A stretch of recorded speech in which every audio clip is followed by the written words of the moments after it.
Power Punch 2 for the NES. Developed by Beam Software and published by American Softworks, it was released for the NES on June 12, 1992.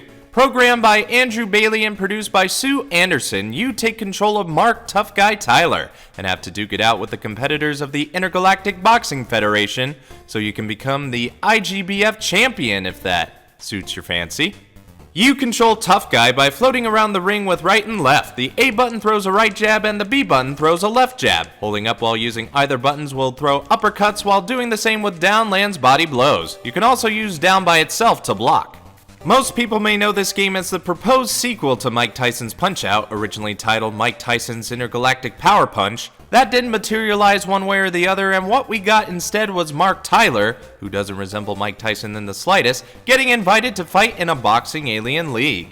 The game itself does feel like Punch-Out in a way, but it sure looks on a budget. The goal is the same as you must knock your opponent down 3 times or before it can reach the count of 10. Do so and you'll move on to the next round, eventually making your way to the top prize. During fights, you may see floating gloves come onto the screen. Those are power punches you can use on your opponent if collected, but if you miss them, they'll be given to your opponent indicated by the counter next to the round clock. There are only 3 rounds lasting a minute each with every fight, so you may see these things more than once, unfortunately.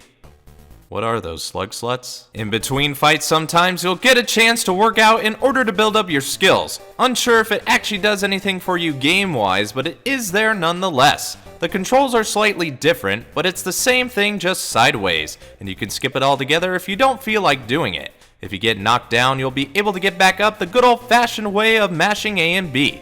But if you lose a fight or 2, you'll go back down the ranks and will have to build yourself back up. However, if you lose 3 fights, it's game over. Overall, this is a unique boxer to say the least. An interesting piece of gaming history, but not a very good one though.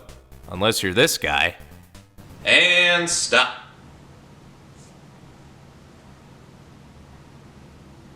I wonder what Power Punch 1 was like. Oh wait, it never existed.